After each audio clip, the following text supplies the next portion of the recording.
Hello, everybody. Welcome to another virtual studio show here on MXGP-TV. Our final one of this lockdown series, our at-home series. My name is Paul Malin, Lisa Leyland down in Barcelona, and we have another guest joining us today. Before we meet Rene Hofer, though, from Red Bull KTM Factory Racing, Lisa, looks like we made it. Look how far we've come, now lay low. I know. The final studio show is finally upon us. And whilst it's been interesting, we've had some fun with it as well, haven't we? I mean, they served a purpose, haven't they? The virtual world of the studio show. But it's not like the real thing, is it? Well, I mean, we've given all the news to everyone. We've kept everyone up to date with all the latest racing news, paddock chat. But I want to be back at a race, Paul. Like, it's good, but I'm glad it's the last one. So it'll be nice to have a coffee together rather than a virtual coffee for a Absolutely. change, so. Well, I'm just going to give our guest a chance just to clean his camera up there. But we do have a rider from the MX2 World Championship with us today, Red Bull KTM Factory Racing, Rene Hofer. And he's currently sitting fifth in the MX2 Championship. Rene, welcome to our virtual studio show. Hey, guys. And former 85cc European champion, F1 Junior World Champion. How are you and where are you at the moment? I'm in Lommel at the moment, just putting in the sand hours, as we see in the calendar. It will be, quite interesting, and we will have to work in the sand a little bit.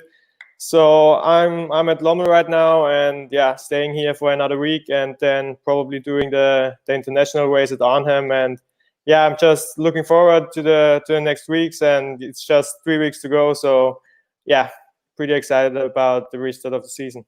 Yeah, everything just kind of got real again, didn't it? You just say 3 weeks. In the past, we've just been dealing with everybody being, 1 month, 2 months, 3 months away and this kind of thing. But just lost our image there of Rene, but we'll get him back in a moment. But Lisa, obviously, we'll come back to Rene in a moment. I think he might just need to refresh, actually. 4 months is a long time not to go racing, but we are almost there.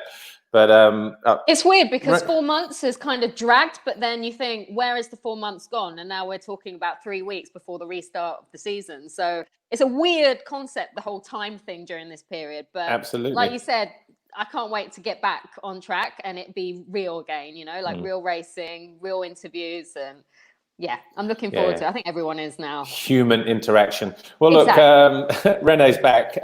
Rene, 4 months, as Lisa and I were just discussing, it's a long time not to go racing. But how was lockdown for you, and when did you actually start riding again? In the beginning, it was tough. We came home from Falkenswald, and everything was kind of normal in Austria. And we were training, I think the weekend after Falkenswald, we were training. And then, suddenly we were on lockdown. So it was pretty strange. And then we spent the next kind of 3 months waiting for some infos. I think I used the time pretty well. Did some good physical training. And I think we started riding 2 months after Falkenswald again. So, I've been into riding for a while now and pretty looking forward to the season now. And I think I'm ready to restart.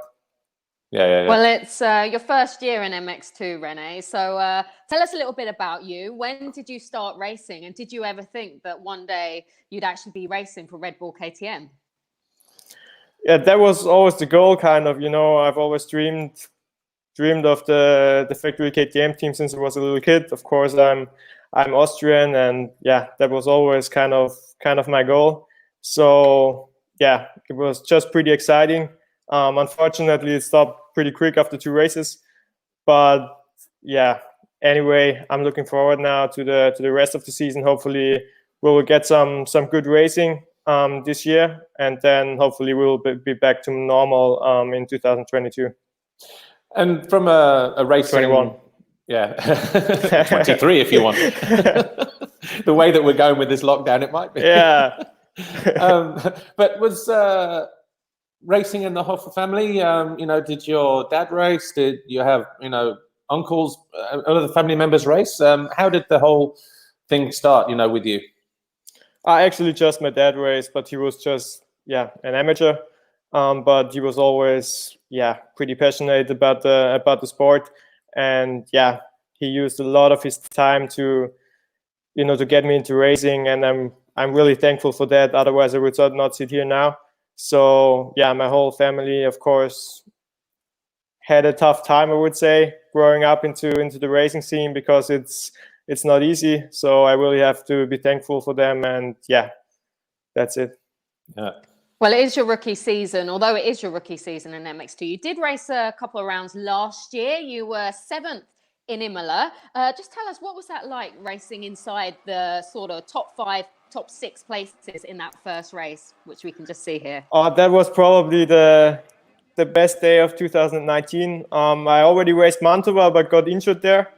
And Lockout was kind of my first MX2 race then, and I was able to score points. But yeah, when I went to Imola, I really liked the track, and it was just a great day. I felt comfortable. I didn't have the best starts, but in Moto1, I just felt amazing. And even though in Moto2 I had 2 crashes, I finished 7th overall. So yeah, we were pretty stoked with that.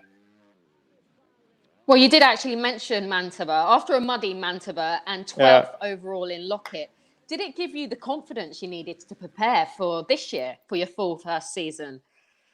Of course, when you ride in 6th place, you know that you're fast enough to be there, and it was just a great feeling to be at the front of the MX2 field. It was, and of course, it gave me a lot of confidence going into the winter training with Tom and Jeffrey. It was obviously a challenge. So yeah, I think it helped a lot. Well, how was the winter preparation as a factory rider? Because I'm guessing it was a little bit more intense than what you were used to as a European Championship rider, 125, 250. And I guess being with this particular team, Red Bull KTM Factory Racing, where they're based in Belgium, I guess there was a lot more sand riding as well in the winter. It was. In December, we started down in Spain at Red Sand, and it was quite intense. Sometimes I was sitting at dinner and didn't say anything, just was happy to get my food and to go to the room then and have some sleep. But yeah, it was a good time. It was intense, but it was a really good time, and obviously helped me getting into the intensity of the MX2 class. I can imagine actually Joel Smet saying, "Hey, come on, Rennie, and you're just like, Joel, make it stop. Make it stop. Exactly. Give me my food." Yeah. The problem in Spain is there's only dinner from 8 o'clock, so that's pretty tough for an Austrian guy. Too late for you. Too late. Yeah, but obviously Joel, one of the hard men of motocross. But how long have you been working with Didi Lacker, actually Dietmar Lacker? Because I know that we just mentioned Joel Smets, and obviously he's kind of regarded as a team trainer. We just have an issue with Rene's connection here again. Maybe you can just refresh if you can hear me, and then we'll get him back. But funny to hear the story there from Rene about just how tough it was for him in the beginning. All I want to do is go to my bed and that's it. And But I have actually spoken to a lot of guys about the transition, Paul, from the Europeans to the GPs, MX2.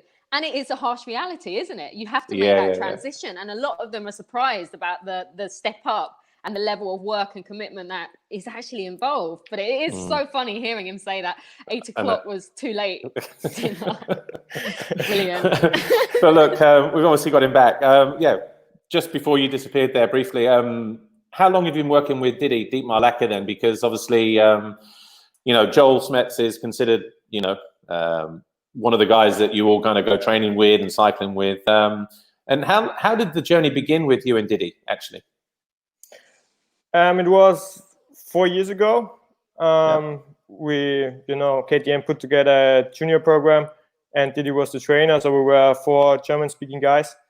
And I just stayed with Didi. I had a great relationship with him over the years, and I'm pretty thankful to him for everything he's done for me. It's just a great relationship, and I hope we can continue in the next years. Obviously, Joel came into the team for me this year, but he's more working with Tom, and Didi is a little bit more working with me. But actually, when we're training together, we're doing we are doing everything together and talking to each other, and yeah, doing just the best training we can. Well, yeah, it and for actually people, sorry, I was just going to say, for people who don't know who Dietmar Lacker is, former Grand Prix racer, sort of 80s and early 90s, and actually a former Grand Prix winner. Stood on the podium 6 times, a Grand Prix win, 3 times second, 2 times third. So he has a lot of history. Yeah, a lot of knowledge, and you know, really, really strong and fierce and a hard competitor as well. So probably the perfect guy to have in your corner. Well, Obviously. it's paid off as well, Yeah. clearly, because your winter training that you struggled with at first, I mean, it's clearly paid off. I mean, we're looking at Natalie, really solid start to the season for you, Rene. I mean, you almost took your first race win and first podium on the same day. Just tell us about this race. Wow, the second race was crazy. I mean, I took the whole shot, then got passed by Jago right away. And then I almost got passed by Tom in the first lap, but then suddenly I came into my rhythm, and yeah, then I passed Jago right before the finish line, and suddenly I was leading, you know. So that was pretty crazy. And then I just tried to ride, you know, as fast as I can, so nobody can attack me from behind. And it worked quite a lot of time. But in the end, Tom passed me, but yeah, it didn't matter, you know. Second place in my first GP this year was just amazing, and yeah, we were obviously everybody was pretty happy about it. I mean, were you surprised at all at how easy things seemed in that race too? I mean, you led until 3 laps to go, like you said before Tom passed you. But I mean, were you expecting that, or was that a surprise, that race? Well, on hardpack, I knew I could be at the front. It was the first race, so I didn't expect it actually. But you know, on hardpack, we also saw it in the winter practice that I can catch up with Tom, and I'm pretty much the same speed. So I was actually a little bit more surprised about Valkenswaard. For me, that was even better, I think, with the fourth place, because in the sand, I knew we were not that strong than on hardpack. So yeah, in Metally, I think it's one of my favorite tracks. So I was really comfortable all day. And yeah, you know, it was just amazing to be at the front of an MX2 GP. Yeah, and obviously going back to Natalie here, you know, you've obviously won races before. You're 85cc European champion, junior world champion at 85. You've won 125 European Championship races. Stood on the top step of the podium, of course. Just the end of this race here, what, you know, was it just the fitness, the lack of fitness, or was it just nerves maybe that got the better of you in the end? Because leading until 3 laps to go, Tom was coming. Was it a combination of the two? Oh man, I can just win this first race, and you know, mentally getting tired because of that? Or yeah, physically I didn't feel that bad actually. So, but I think Tom had some reserves the whole race, I think, and he really pushed the last few laps. So yeah, I think it was, in the end, it was quite easy to me for him to overtake me. But yeah, obviously I didn't re-attack, so I was just happy to get in the second place. After making the mistake in the last lap of the first race. So yeah, I was just happy with that, and you know, second place is the second place. Nobody can take it from me anymore. No, exactly. And obviously you mentioned it a moment ago, but Valkenswaard 1 week later, slightly different in terms of how the race went for you. Great first race, 4th place finish, a difficult second race. How would you describe that weekend for you? It sounds like better than expected, certainly in the first race. Definitely, we were really happy with my speed at Valkenswaard. Obviously, we had some bad luck in the second race, but actually, you know, we didn't expect it to be so far at the front in the sand. So for me, it was even better than the race in Metally. And yeah, passing guys like Van der Moosdijk in the sand, it really felt pretty unrealistic actually. But I felt good, and I also won at Valkenswaard in 2018. So yeah, I'm pretty comfortable on the track, and it was a good day, even though I didn't score points in the second race. Well, obviously you are still 5th in the championship, and we've only had 2 rounds, so it's not all bad. I mean, are you kind of better placed than you thought you would be after 2 rounds? Actually, yes. I'm obviously pretty excited to be in fifth right now. And yeah, we did a great job over the Corona break. So yeah, I think there's some good stuff possible for the last part of the season. Good. Well, it's 3 weeks until the season restarts again in Latvia. Are you looking forward to it? And will you be doing any races before Latvia at all? We actually, Tom and myself, did 2 Czech races. The tracks were pretty good there, and also the competition. Jago was there also, so it was just good to come back into the race rhythm, but nothing more. It was 2 great training days. But now we're back in the sand also. So yeah, I'm just looking forward to be back at the MXGP gate. It's something different than a national race. So yeah, K-Games will be pretty exciting again. Yeah. Well, when Lisa spoke to you on the pre-grid at Matterley, I think before the first or the second race, you said your aim then was to be in the top 10 on a regular basis. Has that changed now? Now that you're fifth in the championship, now that you've had your chance of leading a race, so is it now to be consistently more in the top 5, or is it still top 10s? It's still top 10s, but if I think I'm able to do better in some specific races, but it's still to be in the top 10 regularly. That's of course the aim. Okay, brilliant. Well, we have some photos and videos for you, Rene. So maybe you can help tell us what's going on in them and what they mean to you. All right? Yeah. So you ready for them? Okay, so the first one. Okay, this one is you asking me for a selfie again. I mean, I just can't, I just have to give in to you. It's every single weekend. That was Falkenswart 2018, I guess. Yeah.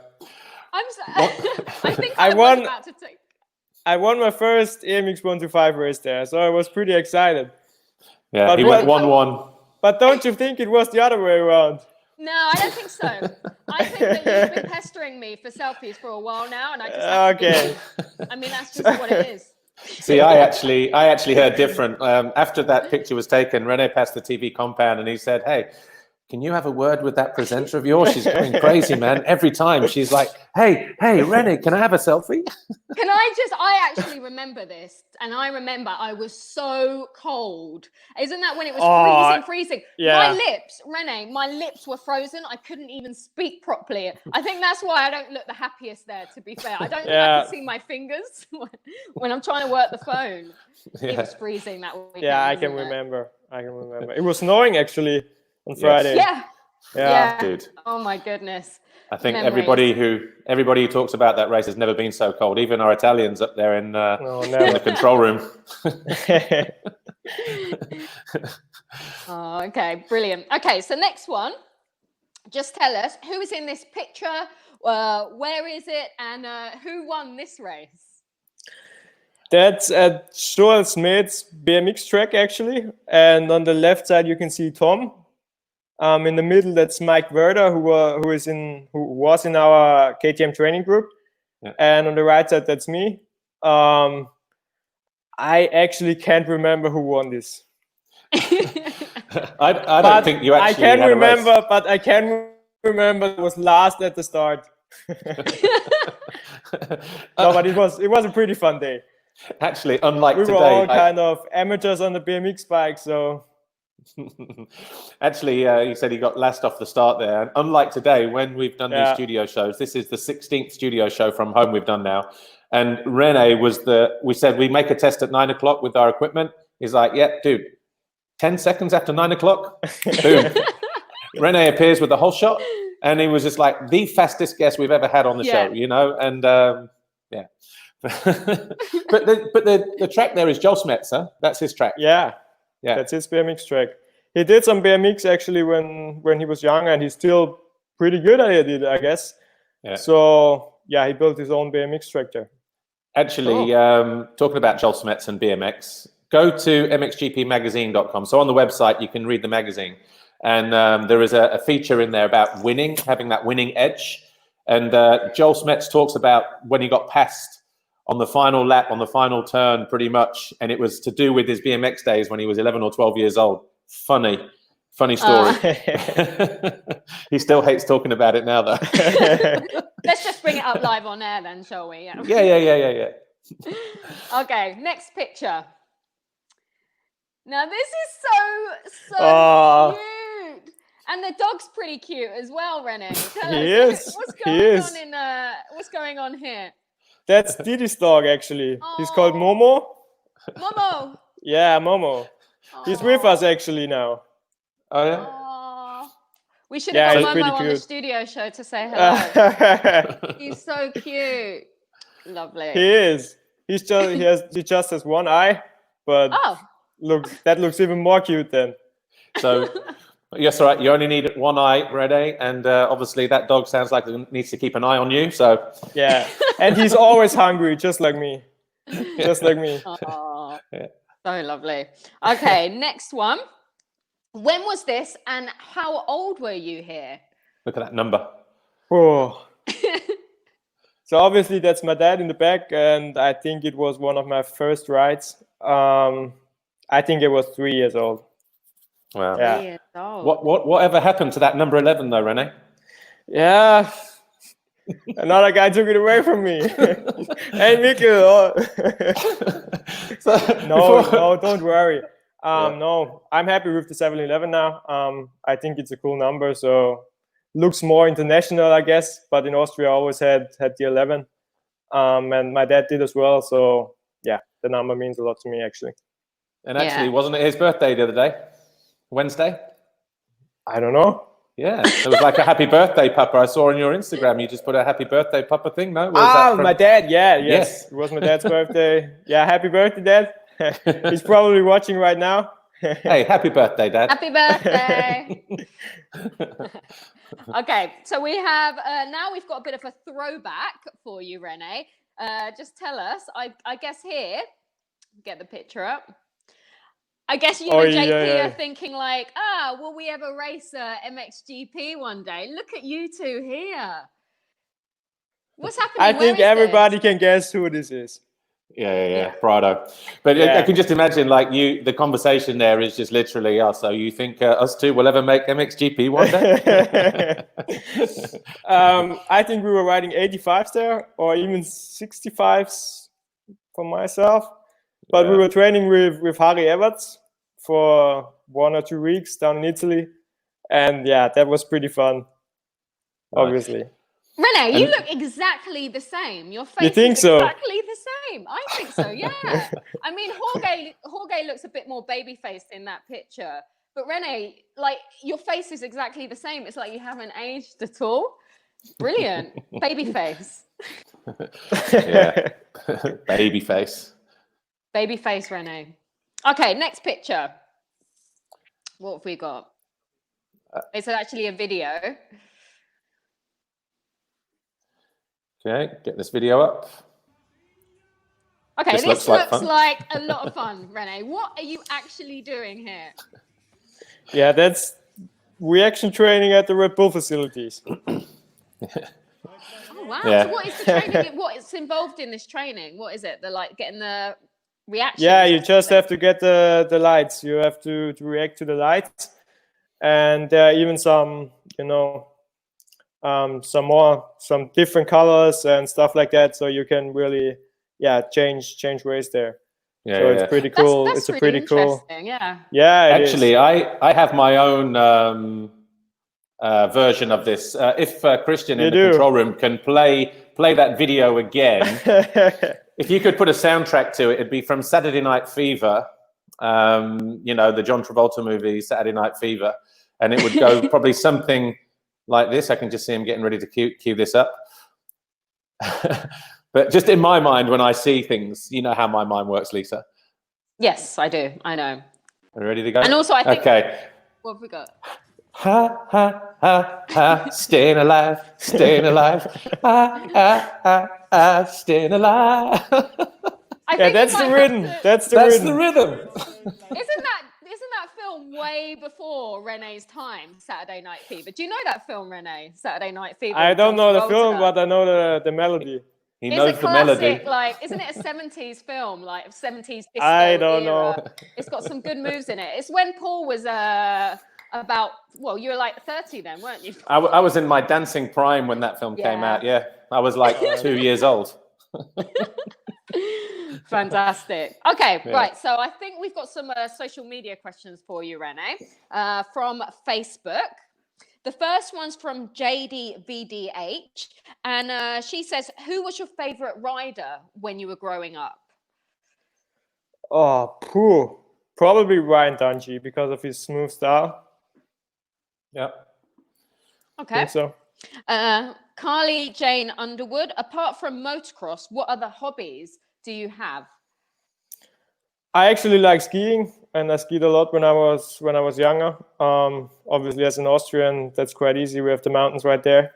Yeah, but I pretty like it, and I like it to do in the wintertime. It's funny because talking to a lot of the riders, their hobbies would involve kind of the training side of motocross, like cycling or running and things like that. Do you have anything totally separate to motocross that you do as a hobby, like video games or anything like that? Actually, not. Of course, I'm doing a lot of fitness stuff, but I don't see it as a hobby. So the hobby for me is what's real fun. Of course, I'm quite enjoying my cycling and my running time, and also the time at the APC Red Bull facilities doing the training there. Yeah. But I think skiing is the real hobby. Yeah. Do you know what? I didn't get on with skiing. I skied once in my whole life, and I had a panic attack at the mountain. And all the marshals had to get me down. They had to stop the lift and get me on the lift and get me down. I had a panic attack. I can imagine. I was crying. Yeah. I want to be able to do it but I just can't. I don't know what it is. It's just not for me. But when she talks about having to stop the ski lift and get her down, she didn't even go up the mountain. They just had to stop the thing as she got in the chair. Because usually they don't do that. Apparently they don't stop the ski lift, but they had to stop it. The only way to get down the mountain is to go down to ski down. But I was up there for over an hour before the staff were like, do you know what? Really, we need to help this girl. So I don't have the best skiing memories, I have to admit. Okay, so moving on, we have another question from Leon17. How does it feel to train with the legend Joe Smets? He's a pretty good trainer, obviously. He was a great rider, that's for sure. He's talking a lot. I can say that. No, but it's real fun with him. He has really motivational, he's really motivational and always pushes us to the limit. So it's really great to have someone like that in my corner, and that's good. Okay. Jeff Steinberg, what's your favorite food? Everything. Just He's food. Austrian. Oh, all you can eat. Favorite. It's all you can eat. Favorite. Favorite. Everything my grandma cooks. Oh, nice. Good homely cooked meal. And a good old schnitzel, of course. Schnitzel and goulash. Austrian. Fantastic. I love a good schnitzel. Okay. Up next we have Georgie B. Hurstin, 24. What's your favorite MXG track to race at? Definitely Metally Basin. Matterley Basin, why? Yeah. You just have to look at the track. I mean, everything's amazing about that. The jumps, the length of the track. Yeah. I really like it. And of course, favorite, actually, yeah, it is. And the grass ground is, of course, so much grip. Yeah, I feel it's amazing. Okay. Alfred Russell, do you have any pre-race rituals? Not really, actually, I think. No. Just going to the start and focus. Praying a little bit, maybe. Keeping it simple. Yeah. Okay, I think that's actually it for the social media questions. Thanks, everyone, for sending those in to us. We have one more, actually. I think, yes, just one more has come through. This one's from MX Door number 4. How did you get into motocross? But I think you kind of touched upon that earlier, didn't you, a little bit? It was definitely my dad. You know, he really enjoyed the sport, and when I was 3 years old, he bought me a motorcycle. So yeah, that was kind of it, and he really pushed me to go to international races. We went a lot to the Czech Republic when I was younger to get that international experience. So yeah, that was pretty much it. Cool. So my dad actually. Well, yeah. Okay. Well, that's it for the questions. That's all our social questions for today. Thanks everyone for those. Yeah. And thank you, Rene, for answering those. Yeah, and that brings us to the end of the show. And obviously, all we need to do is just say thanks to Rene Hofer, Red Bull KTM Factory Racing. Thanks for joining us, Rene. Of course, well, a pleasure. And, yeah, no problem. And hopefully, the viewers have got to know a little bit more about you. And you know, hopefully, they're all looking forward to seeing you on the track again in the very, very near future. Arnhem next weekend, and then obviously when we go to Latvia in 3 weeks' time, when everything kicks off again, MXGP.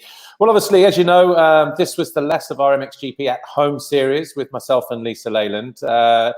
It's been interesting. It's been a lot of fun as well, catching riders in their own environments, a little bit more relaxed. So, you know, from that side, it's been good. It's been funny, and I've had a blast. But the next time we will see you guys will be at the MXGP of Latvia in 3 weeks' time. So on that note, this is the MXGP Quarantine signing out.